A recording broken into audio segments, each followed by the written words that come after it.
What's going on? Welcome to the Creator Factor. I am the host that loves you the most, Ozeal, bringing you content and conversations, my friends, to help elevate your creator factor with purpose and impact. And today I'm excited to to chat with someone who dove headfirst into entrepreneurship, embraced the joys of fatherhood, and he's also a content creator, podcast host of the show Fight for Brilliance podcast. He's written a few books, y'all. Rebel Brands, also a children's book titled The Red Giraffe That Wanted to Dance. Love that title, by the way. He's also the founder of Circle 50, a brand marketing agency, passionate about the profound importance of mental health for all, which is the reason why I wanted to bring him on the podcast to talk about mental health for us content creators. Creator Factor fam, let's welcome to the show none other than Justin Keller in the house. What is going on, Justin? Hey, man, it's good to see you. Your introductions are, I got to learn from you. You have some good introductions. I'll tell you that. I don't want to let them down now with the interview. I got to set it up, man. Let's go. No pressure. No pressure. Listen, I'm excited, as I mentioned, because not only do we represent the home city of Houston, Texas, but mental health is something that I'm very passionate about. And we were actually a friend of mine, I think it's a mutual friend, Amber at For the One Studio. I'm not sure if you know who she is, but she said, you need to check out this podcast. It's a great podcast and you need to reach out to him. I'm putting together an event in a couple of weeks, reached out to you. And I was like, I really need to have you on the podcast. And you said yes. And I went down the rabbit hole of checking out your content. And when I was listening to the podcast, not only is your audio production exceptional, my friend, but your branding, my friend, is fire. It's on point. Where did that knack for branding come from, man? I'm curious. Let's start there. Yeah. Well, first of all, thank you. I appreciate the compliments. So I started as a graphic designer when I was about 18 years old, learning Photoshop. I had to steal, like the bootleg copies on CDs. Most people listening probably don't even remember that stuff, but had the bootleg copies of Photoshop and Illustrator, and then tried to go to design school. Lasted 6 months. I walked out of a Photoshop class when the instructor said, "Ask Justin how to do it." I went and got a job as a graphic designer within that next week. And so from then just started down the path of that creative space and just fell in love with, especially the visual identity systems. That was my first love. And then moved more into the strategic side of what really builds a brand and what is a brand. And then found myself just really, really, really loving that and having a knack for it too. Just kind of that instinctive feel for what moves and drives people, which is what really brand is all about. So yeah, that's kind of how I got going in that direction though. What's your creator origin story? I mean, going back, man, were you always a creative kid growing up, or is that something that kind of developed with time? Yeah, it's funny. I have like notebooks from, moving inside the garage as a kid that have traveled throughout the years with me.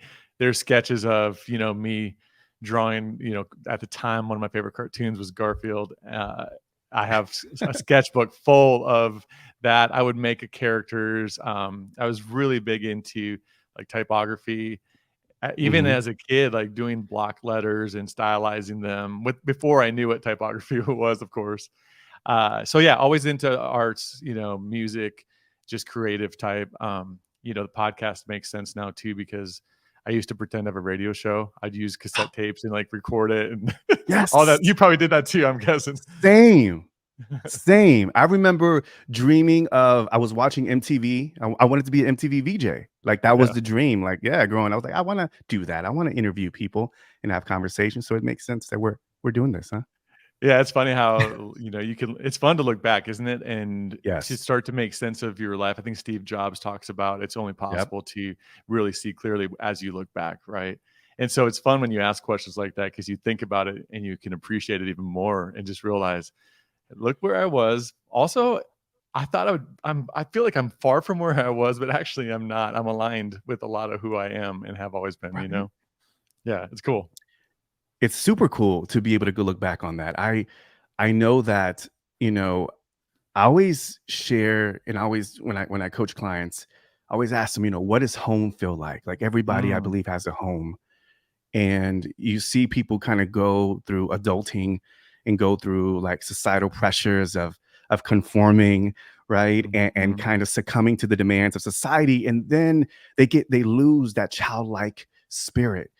mm. And it takes some time to kind of unravel that, but I do believe that those are the traces are in our childhood, and we find home back then that lights us up. And I love asking that question because Mm. it does take the individual back to a space where they're like, I was doing this, doing this. Oh, this makes sense.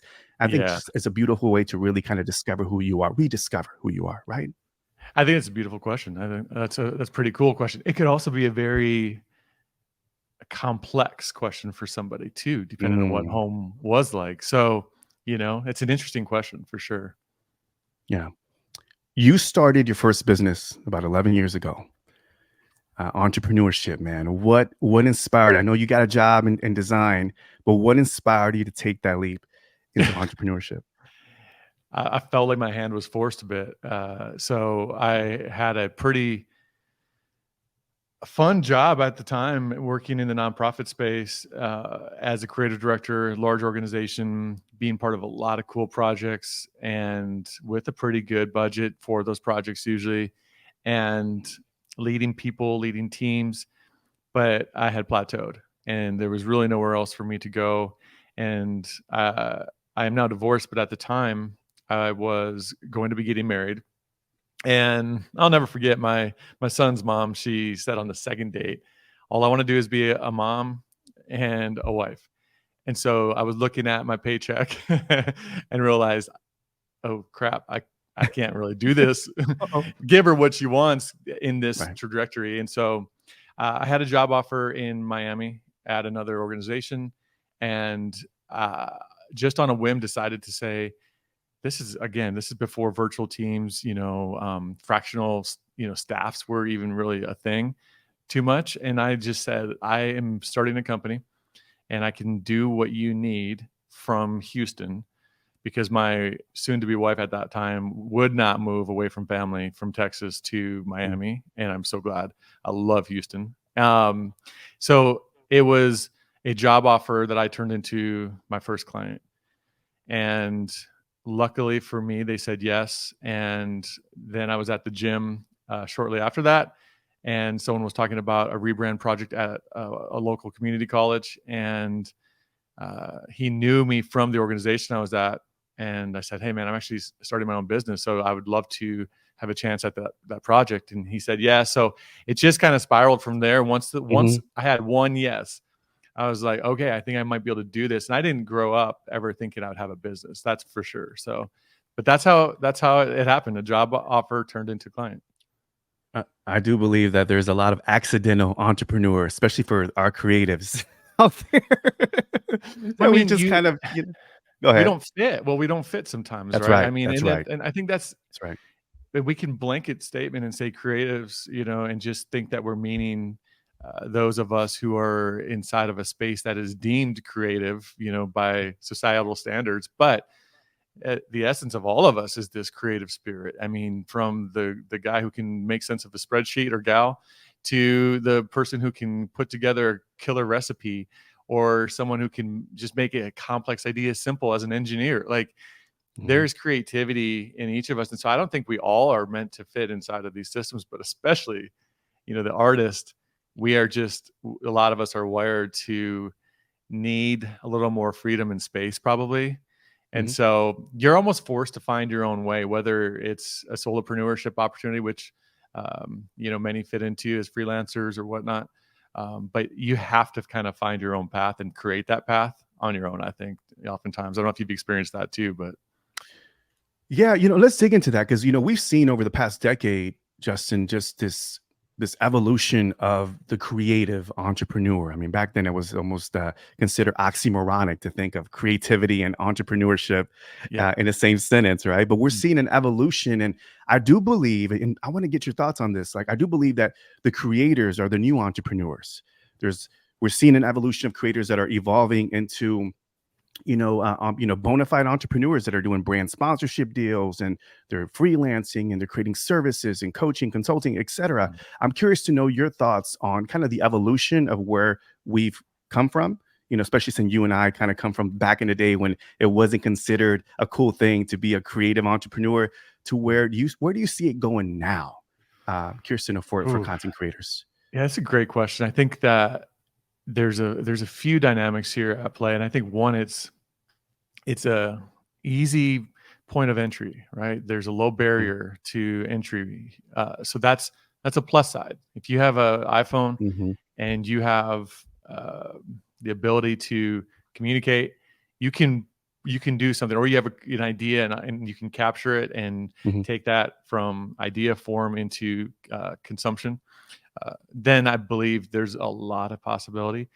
But man, I also think it's harder than ever, as easily as it is to enter. That means you have a lot of confusion as far as who's the real deal.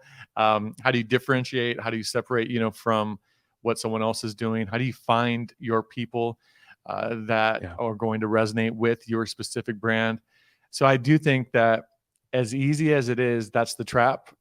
I think Yeah. those who are going to succeed are going to dig into the just a different level of intentionality, Mm. and treat it like a business. Now, that's the opportunity I think that you're alluding to, and I think we could get at would be with intentionality, thinking about it as a business. That can be hard for creatives, but you have to think target audience. How viable is my could be content? How consumable is it? What form makes it most consumable? Those are all the things that you think about in a business when you're creating a product. And I think our content, probably the same way, it would help us to think about that too. I don't know. That's some of my thoughts on that. Yeah, I was watching a video yesterday, and it kind of was like, it made me think, and it was kind of heartbreaking, and that, but it was a harsh truth from a old school businessman, and he said that something along the lines of, creatives, you can't create and be business, you can't operate a business.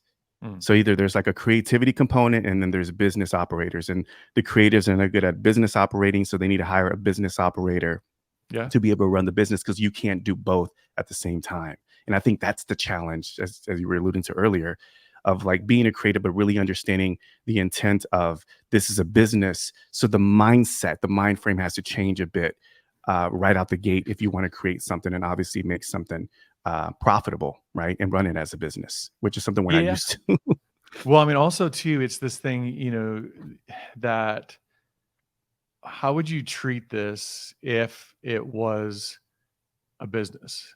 And I think just that shift in mindset is, you don't look at this as a hobby turned into a paycheck, you know? Mm, And I think seeing it as, oh, I've always just been a creative, and so this is just kind of me getting to do my passion for a living, can minimize the opportunity for that intentionality of saying, wait, this is a business. So if you're going to train your body physically, a business is the same. Like, the consistency, the way you show up matters, how the effort you put into it matters. And I think that creatives can tend to just kind of skirt by just a little bit and do bare minimum sometimes, yeah. and just Yeah. think this is good enough. But if it's a Hmm. business, it's like, wow, what could I really develop this into? Um, but yeah. So I just think, even it's not so much even just about numbers, because I do think a lot of us would probably struggle on that side and could use help. So you're, to your point and to his point, yeah, I think creatives should be eager to get help where they know they're deficient. Yeah. Being aware Absolutely. of. Yeah. Absolutely get help. I mean, it would have done me well to do that in my business way sooner, to invite people into that space, that new business, the way that I didn't know business. And I guarantee you, it would have significantly impacted, my success greatly, I Yeah. believe. Yeah. Well said. Well said. You're a creator, you're an entrepreneur, but you're also a father, which is the Mhm. reason, again, I mentioned earlier, that's why just having you on the podcast, and for my parents out there that are all, that are creators and entrepreneurs, we can relate to this. I'm curious to know, as a father, how has fatherhood influence your perspective on entrepreneurship and the work you do? Well, first and foremost, I always lead with I'm a dad.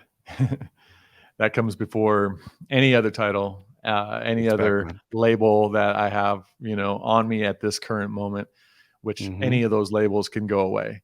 And the cool thing is I will get to go to my grave with that title of, hopefully I'll be fortunate enough to go to my grave with that title of dad still. That's the only one that will probably stay.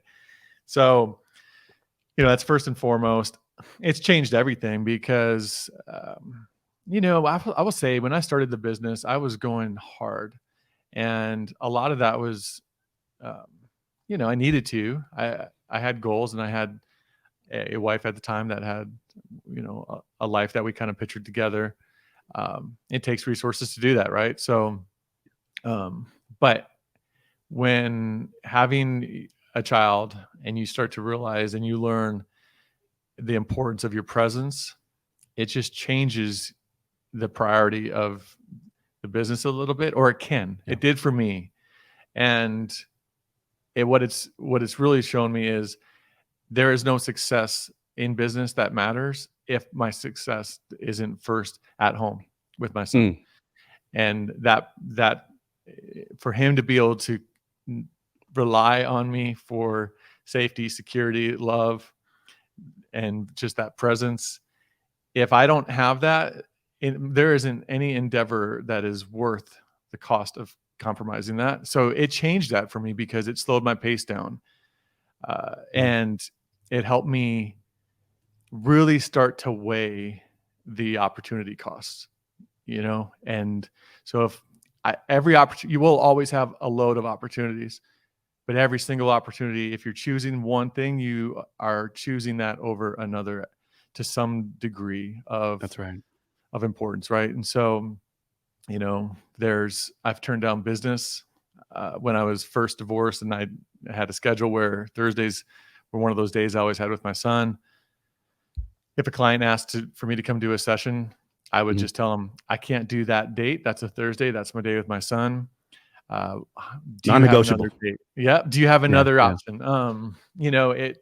I left the office to go pick up my son. So it changed the way that I thought about my life. And then it changed the way that I started thinking about maybe if there's somebody working for me, even if they didn't have kids, it just made me think about there's Mm. more life than just this business.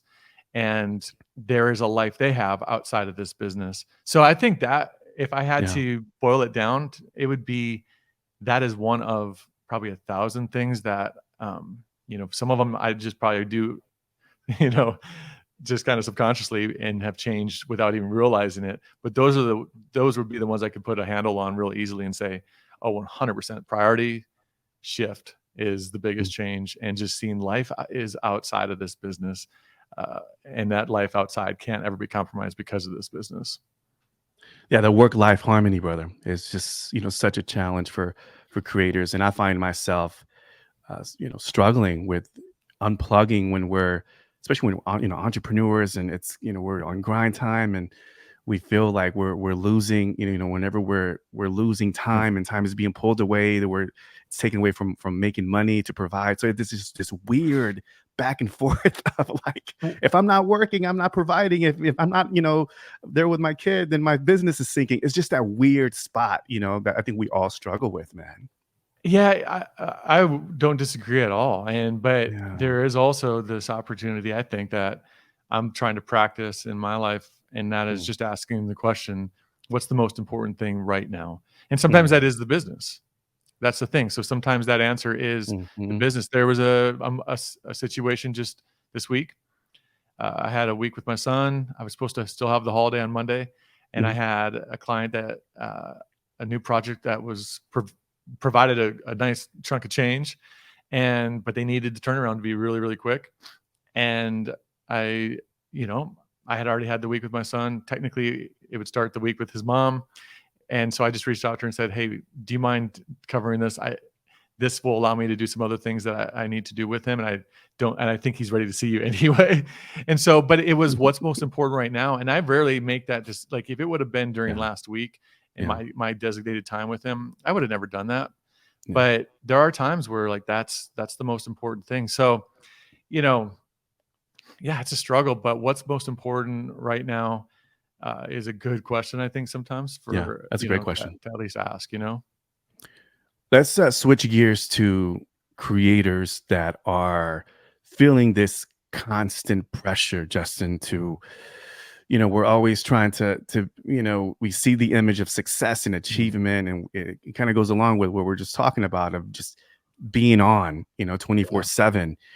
And, I'm curious to know, how do you, navigate through the challenges as far as like prioritizing from a podcaster, from a creator standpoint, your mental health, during these kind of tough moments? Simple statement that leads and guides me is time is on my side. Mm, And I think we get into this trap of thinking, and it kind of parlays off of what you were even talking about before this, this section right here, which would be we see an opportunity come, even that project I said yes to. mm, I could have said no, and I guarantee you another opportunity would have still came. So like getting rid of that urgent mindset is super helpful, and reminding myself that time is on my side. It's not working against me. There's going to be plenty of time to, I'm in my 40s. My son is young. Uh, Man, I'm not that far away from when he wants to spend more time with his friends than me. I'll pour more into the business in this way. So I always, again, it's like, what's most important right now? yeah. And then what's the best effort that I can give this right now? And I think for me, mentally and emotionally, to just say, I gave it the best I can in this season is that metric for me. It's not, what was I hoping I could give this? Or what was I hoping this would turn out to be? What was I wishing this would have been? It's, did I give it my best today? Based on my son needed me. He was sick today. I was supposed to spend 6 hours on this. I only got to spend 3 hours on it. I gave it my best. Mm, And I'll put out a podcast sometimes and feel like, hey, man, I could have tweaked this. I could have added this, could have done that differently. I'll do that with the logo. It could be any number of right. projects that I'm Yeah. working on. But I always go back to, with what I had for resources, time, money, whatever that might be, I gave it my best. And I think this is the best I could do today, you know? Perspective, brother. Perspective. I love that. Uh, Well, mental health. I still get frustrated though. So don't you? Real The talk. Hey, human, listen. the human side of that is also Yes. you navigate the internal battle. Is Yeah. I am kind of pissed that it's not exactly what I want it to be though. So I want to be clear that like Yeah. it's taken me a lot of years to say that statement and be more calm about it and Yeah. actually live it and practice it. Then it, I'm making it sound easier than it is, probably.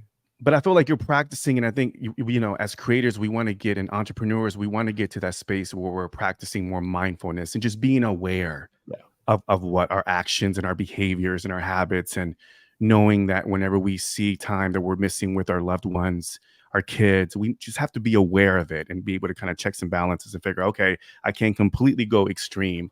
I'm doing this consistently. You got to be able to check yourself, and kind of get back into being aligned with priorities, right? Yeah, and I just mean, remembering. I mean, look, yeah. this has been a 5-year journey where I've really focused on the mindfulness that you speak of. Mm, Like that, that's a 5-year journey, and the cool thing about that journey that helps you kind of let go a little bit and not have such a firm grip on trying to control everything is the realization that every season is different when it comes to your business, your kids. mm, It's going to be different, and there'll be a lot of different seasons. And so what worked last year doesn't have to be what you're trying to make work this year. And yeah. knowing that it's so dynamic like that, you never get Hmm. locked into this is what I did 3 years ago that worked so well. Why is it not working anymore? Remember, it's a Right. new season. It's a different time. You're a different person. They're a different person. The business is different. Maybe your passion might have evolved a little bit too. And so just living life in seasons instead of this long-term perspective of saying like this is what it's supposed to be and like locking into a static life is so much more beneficial, I think, too. Living life in seasons. I love that, brother. I love that. Speaking of mindfulness and personal growth, you have a podcast called Hmm. Fight for Brilliance, where your mission statement is, rebel against complacency and conformity. I love that.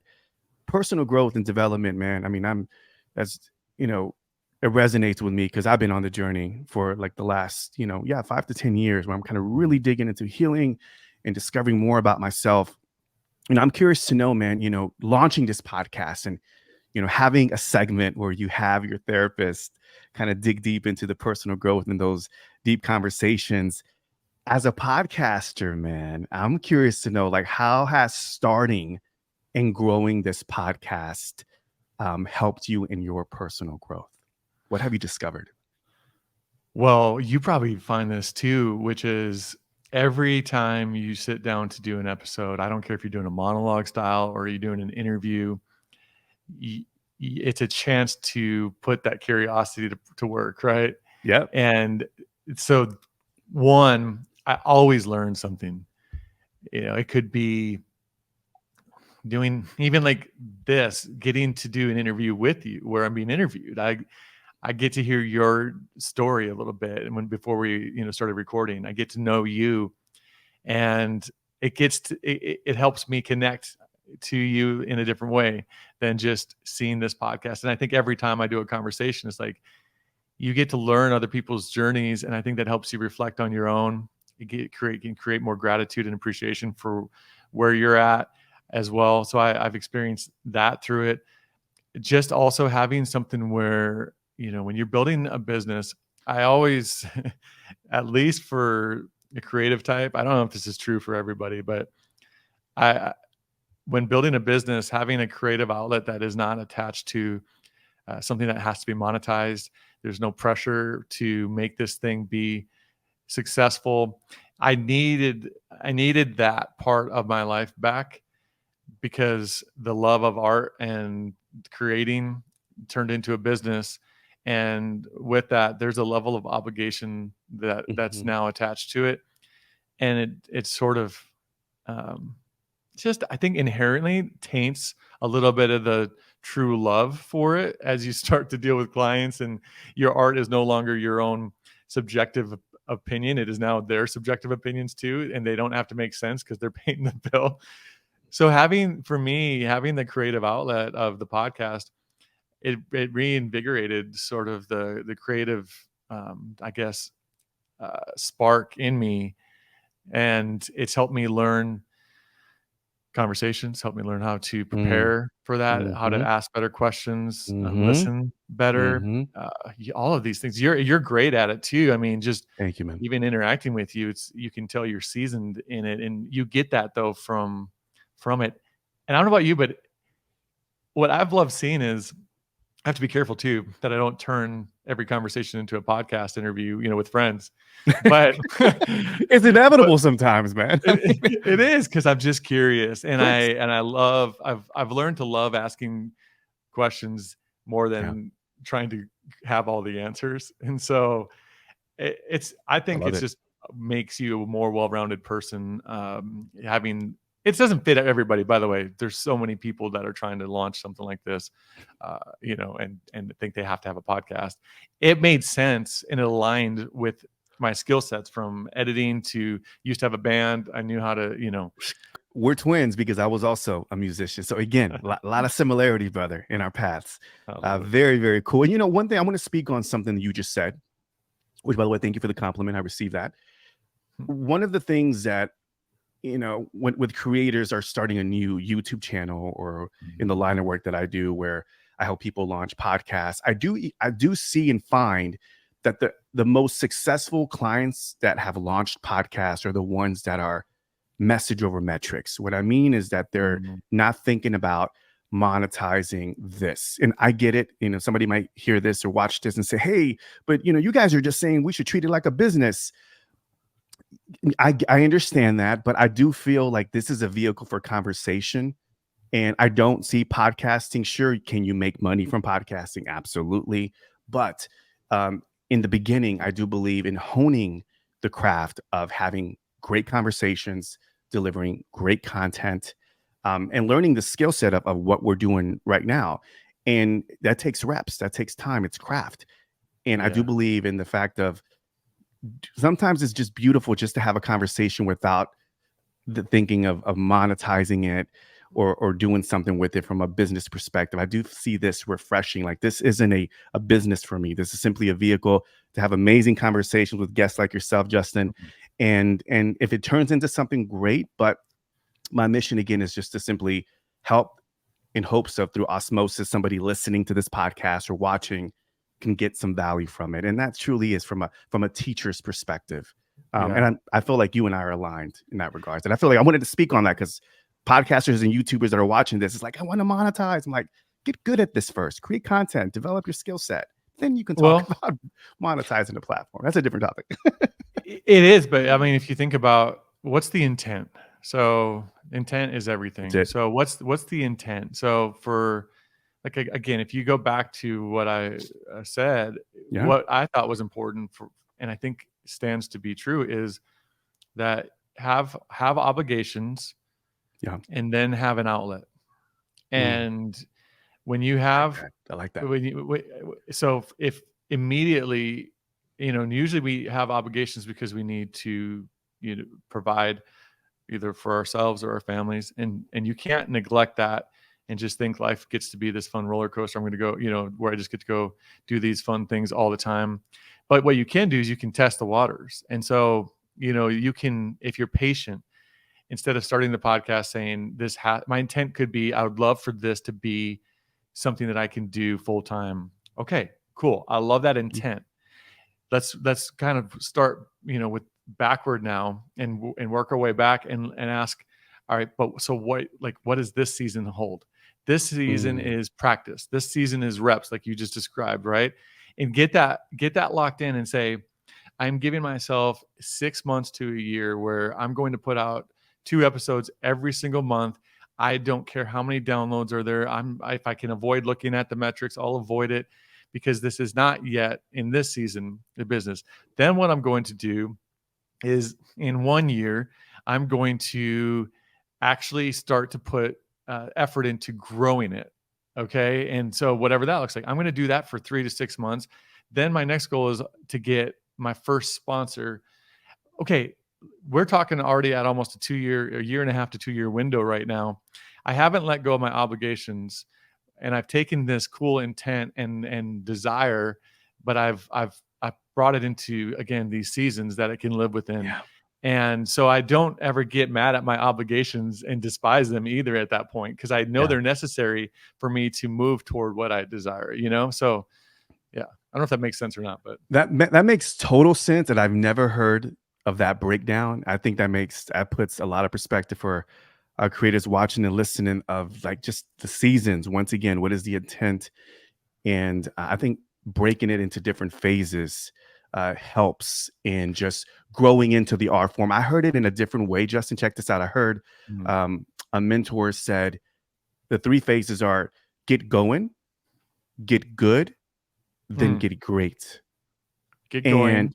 Say, yeah, say, say those again. yeah, get going, then get good, then get great.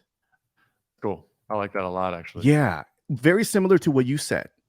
You Mm, said it differently, but the same philosophy of like setting different phases to forget the metrics, to mm, grow into the craft, start developing more content, refine, figure out how to make the content better, and then monetizing it. That's when yeah. you're really, I mean, you're great. That's when you really are great, and you have an audience, right? Mm-hmm. And then they'll are able to pay you for creating the content you deliver. And I think it's the same way, man. I love that way of thinking, brother. I love Well, that. and I know, again, it's funny when people think about mental health, and I'm not a psychiatrist, psychologist. I am simply somebody who is a mess and has decided to get help to become the best version possible.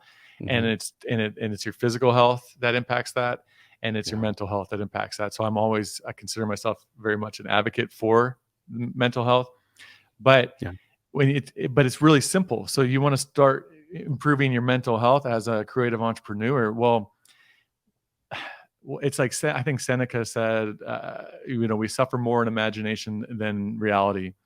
Mm-hmm. And if you go back to when I'm talking about, we don't despise our obligations when we are able to let go of unnecessarily uh, rushed like expectations on the desires that we have, that because we won't suffer like in that moment where we're not able to be that full-time podcaster, we're not able to be that full-time YouTuber or creative. We won't suffer if we actually let go of those expectations and look at our reality and say, this is what it needs to be right now. So we get in trouble when we're clinging to an expectation. That's a mental Yes. health. If you want to say Yeah. mental health 101, Yeah. Yeah. we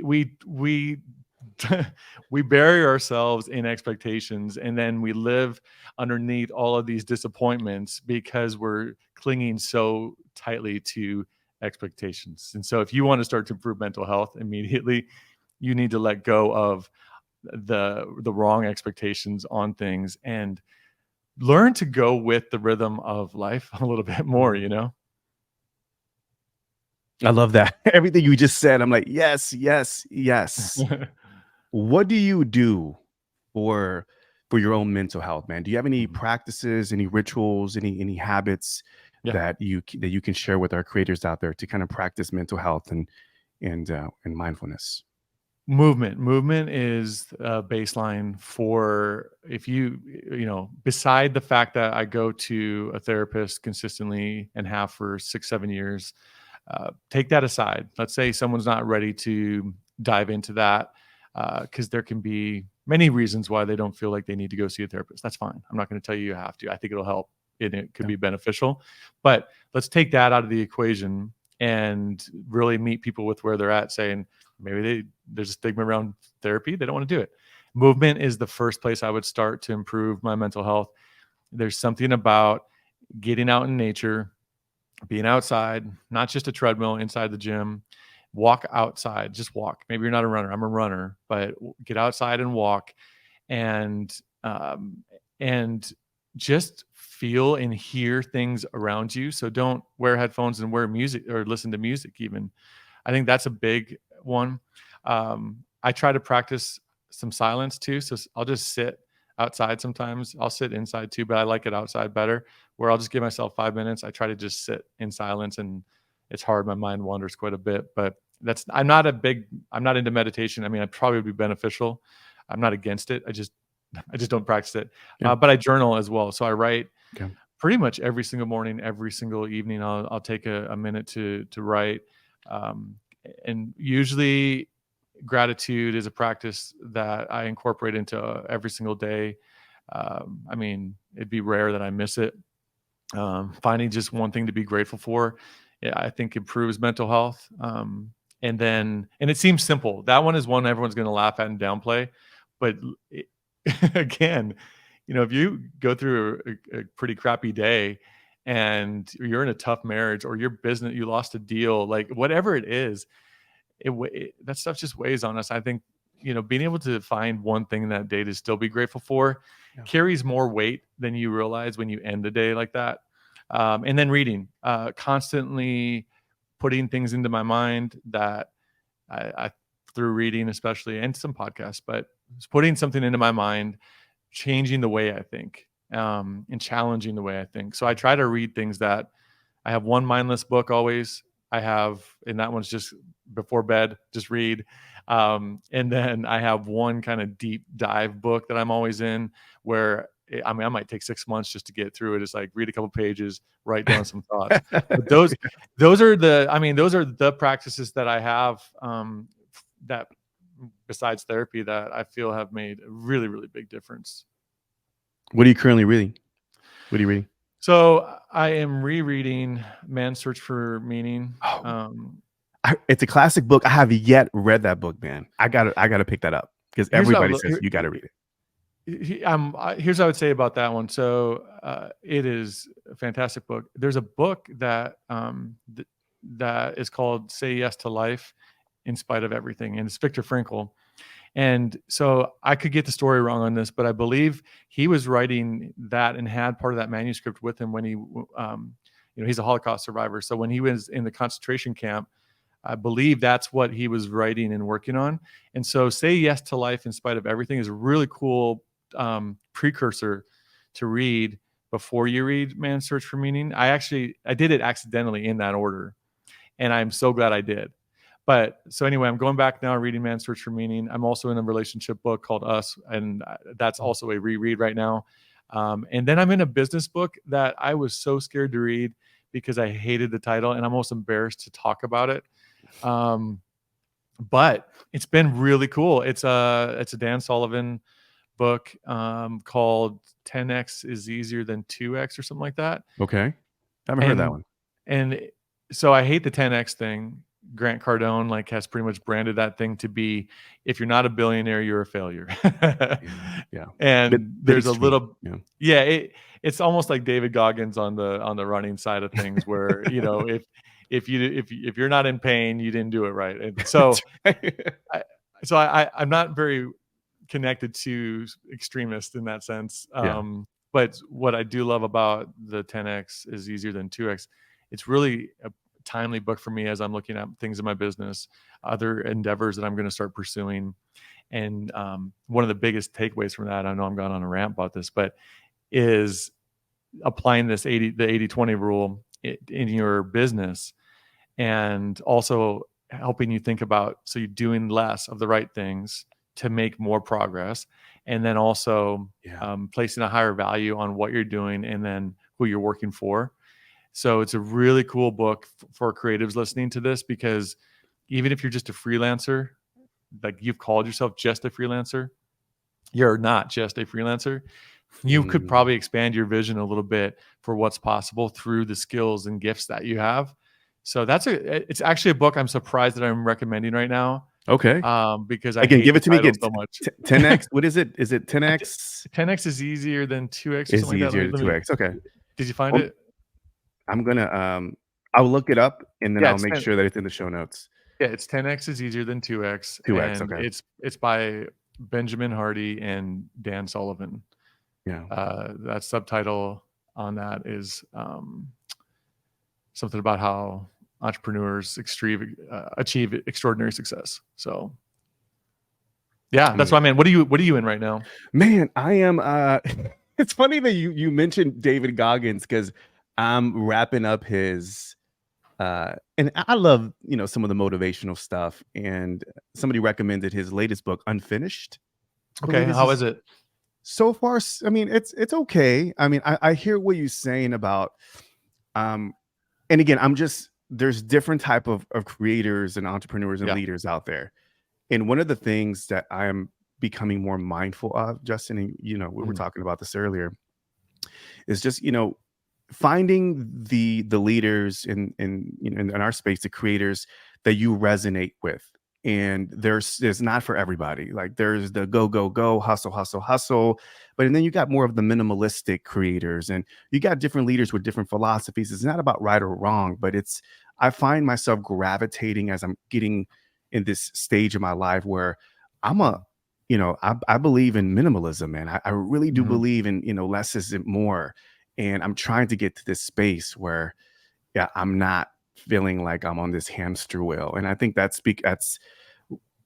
radiating from that's echoing rather from me being a father to an entrepreneur to a partner. Like I'm just trying to figure out a way to be more impactful and not feel like I'm all over the place. Well, what's cool about Goggins, and I didn't mean to talk bad about anybody, and it didn't come off like that. No, not at all. But I break it down into 6 creative types that we all fall within. There's the educator, there's the motivator, there's the handyman, the facilitator, the entertainer, and then the philosopher. And so, he falls into what's really cool about when you look at Goggins is, one, anyone who has the courage to or is doubting that they have the courage to just be who they are, follow Goggins. I think you'll get a little boost of encouragement that own it, because he's got haters. That's a cool thing to watch. Now, he doesn't always respond to them well. I don't think it's just don't care what people think. That's right. He talks talks about that in the book. Yeah. But so like you said, I mean, what's really cool about Goggins is it really shows us that there is room for all of us. There's plenty of space for each of us as individuals to show up uniquely the way that we are. And you talk about even the mental health component of showing up authentically. Yeah. Oh my God, like that, there is Yeah. so much value to what happens when we just show up authentically and we put aside the facade, we put aside all of the, performances, and we just show up the way that we freaking are in that very Yeah. moment, flawed, a mess, yet still super and extremely talented and creative and brilliant, Yeah. I'm glad you shared that because, I've been really leaning into that lately, Justin, in that, Mhm. just being authentic. And as creators, again, we succumb to the image of what a successful creator looks like on Instagram or, Yeah. social media. And I do feel like the majority of us get, stuck in this space where we're not creating content because we care what other people say. We're second guessing, we're Mm, overthinking, and we go through writer's block. And if you really look at the core, it goes down to we're not being authentic to who we are. We're not leaning into we're not standing in our power. We're thinking about other people. And I do yeah. love that about Goggins, and that fact that he has says, F it, this is who I am. I'm gonna speak the way I speak, I'm gonna flow the way I flow. The haters Yeah. come bring it, and he has that rah. But there's something about empowering and beautiful about seeing somebody just say, F it, this is who I am. Here I am, world, whether you hate me or love me. And I think creators, we're always on that Mm. journey trying to find that space. Well, I wonder if what gets in the way of that authenticity, at least owning that authenticity for each of us, is look at what moves the needle right now. It's trends, Mm. right? Yeah. And Yeah. especially as creators, Mm. it's performance, which is based usually on trends. You look at right now what's happening with people that put out content on podcasts.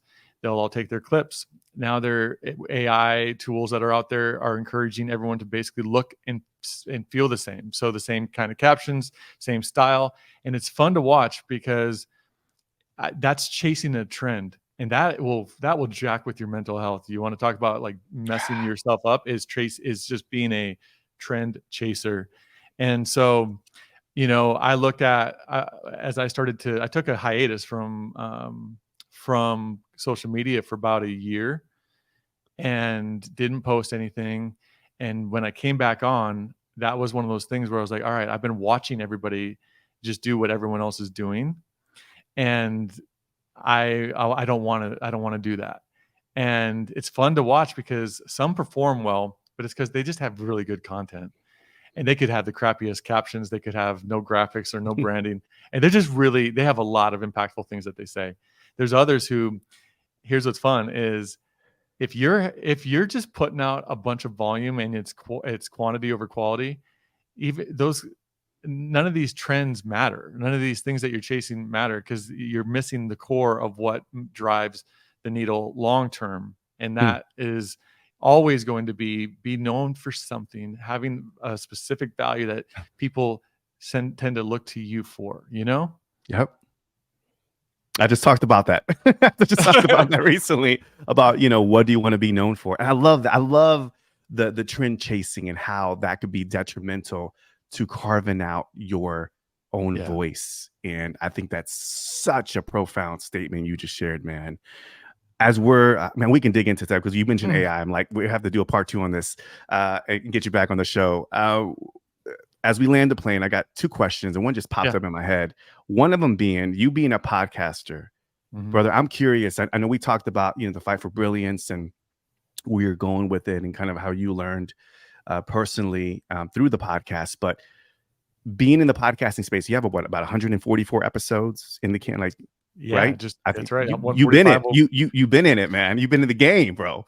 Yeah. You're an OG. So you've earned your stripes. I'm curious to know, where do you see podcasting going from an Mm. entrepreneurial perspective, but also from a creator perspective? Like, what's Yeah. exciting you the most? Where do you see it going, man, from here? So anytime that there's like oversaturation Mm. is what some people would want to call it Mhm. sometimes, right? As Mhm. something grows and the market's flooded with a bunch of options and opportunities, um, what it gives you the opportunity to do is to specialize. The specialist becomes even more valuable. And I think in podcasting, there's things that are going to happen where you have to really produce a well put together show. I think is going to be where it's going to go, which is fantastic for for listeners, from a listener's perspective. So I do think quality is going to be ever more important than it used to be. You could get away with freaking grabbing your iPhone, recording audio while you're driving in the car and put that out. If that's still your brand, you probably could get away with that. If you launched one and I think it'd be hard for people to want to listen to that because there's such good quality out there now. Yeah. So quality is going to be important. And I think just getting more narrow, for instance, you think about how many burger places probably exist in just Houston alone, right? And so, well, is yours a smash burger? Is yours, it's got that secret sauce burger? What is it that makes yours unique? I think having to find that is going to be probably very, very valuable. If you're going to do, for instance, I'm seeing it with myself too. I mean, I don't know where things will go. I am 145 soon to be episodes in as we're recording this, but to say that the podcast will stay the way that it's been very broad. I'm finding that I think to really grow now, which I've taken 144 episodes to practice. That's what I've done. Yeah. I have 2 spurts in there where I did an episode a day for 30 days. So one was during COVID and one was during a summer. And so 60 of those episodes were done in 60 days. So I've only done, 80 really that over the last, we're talking a 2-year, 3-year window now of the podcast. I'm seeing the need to probably be more specific too. Yeah. And so I think you're going to see that where you're going to start searching just like you would search for anything. You're going to search very specific. I'm looking for a podcast about marriage for couples who have blended homes. That's a podcast by itself. I don't just want a general marriage podcast anymore. I don't even want the general marriage podcast to do just one episode on that. I use that as just one example, but I think that's what we're going to see. I don't know about you, but those are probably a couple of the immediate areas. I agree with you. Yeah. Quality. And then we're going to see the niches really take over because that's why, we don't need, I had a client who wanted to start an entrepreneur podcast to inspire entrepreneurs. I'm like, it doesn't work in 2023. Maybe that would have been done 2012, 2013, but that ship has sailed. I do believe that niching it down, creatives, entrepreneurs for women, stay-at-home moms, getting very, very narrow, getting very specific. And it's hard. It's super, super, this because you're going, and I'm going through this, and I've been very transparent about Creator Factor. It's Creator Factor, content creators who are building businesses, but what kind of businesses? Because as you said earlier, there's entertainment, there's different types of creators. So I'm also, if people are watching, listen, I'm going through the whole thing as well, where I'm still trying to discover specifically who I'm going to target. And it happens. It's part of the evolution. I think this is kind of just to add to it. I think what could be cool, and this is just in real time, you and I thinking this through, but I think what could be really cool is before with podcasting to get, even right now, still currently to get advertisement on it, you're going to need to have a significant amount of downloads. Typically, right? That's at least the number that can be tracked, more consistently or more accurately.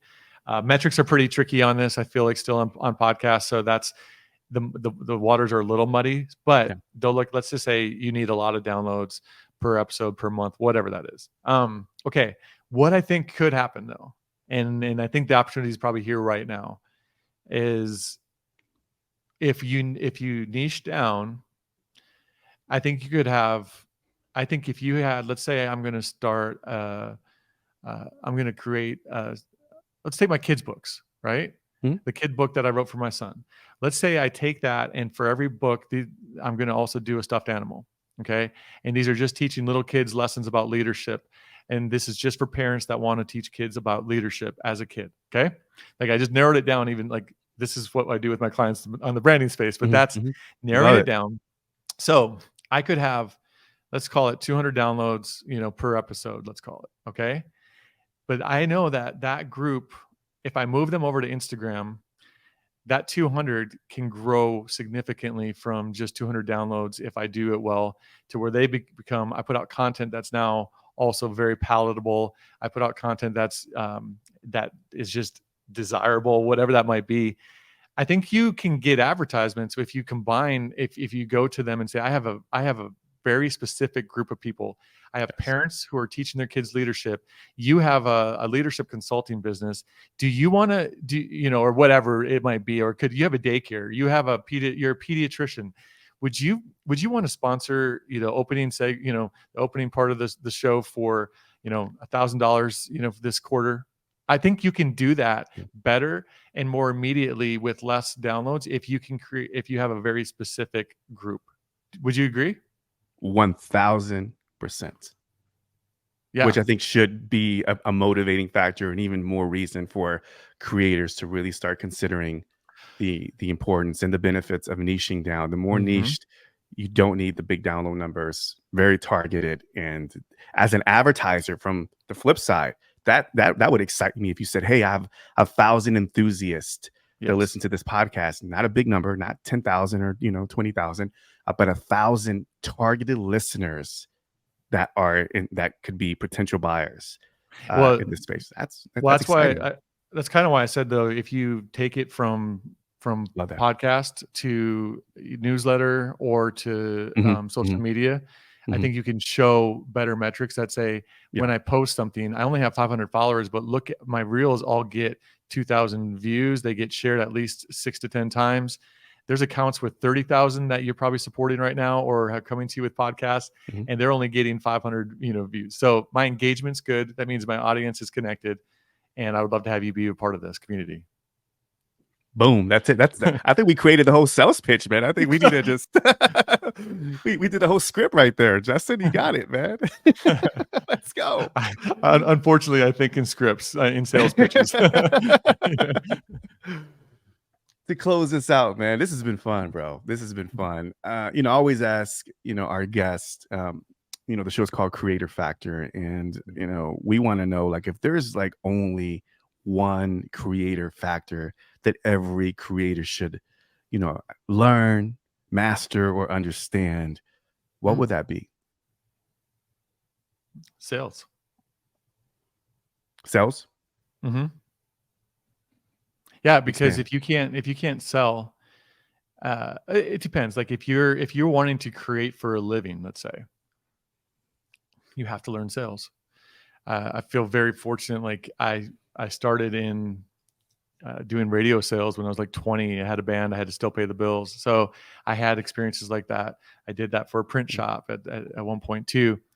But I would say you have to be able to take your work that you want people to pay for and sell it.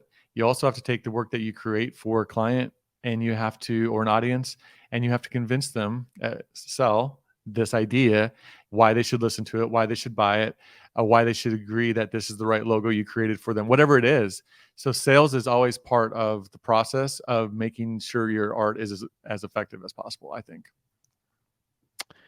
Fightforbrilliance.com. My man, Justin Keller, delivering, dropping gems. You can follow him also on Instagram and on social at Keller Thinks, which I love, by the way. He knows that.